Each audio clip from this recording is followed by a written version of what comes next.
બધા કહે છે કે નસીબ હોય તો મળે છે, પરંતુ આ નસીબ ક્યાં મળે છે? કારણ કે જ્યારે કંઈ મળતું નથી તો કહે છે કે નસીબમાં નહીં હોય, પણ ખબર નહોતી કે આપણું તો નસીબ જ નહીં હોય.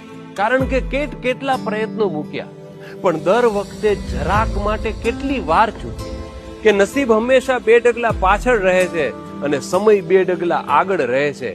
એને કારણે જ્યારે જે મળવું જોઈએ એ હંમેશા ચૂકાઈ જાય છે.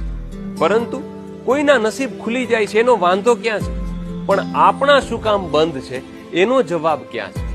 કારણ કે મહેનત તપાસીને જોઈ, કર્મો તપાસીને જોયા, પણ નસીબનો સંબંધ કોઈ સાથે ન નીકળ્યો. છતાં કોઈ કહે છે કે તમે નસીબદાર છો. કેમ? કારણ કે બધા પાસે આ નથી હોતું જે તમારી પાસે.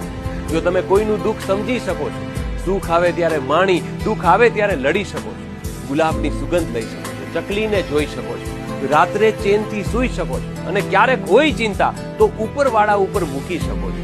અભિનંદન, તમે પણ નસીબદાર છો.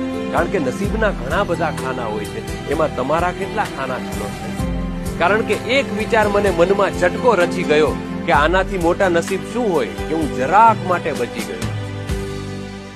બધા કહે છે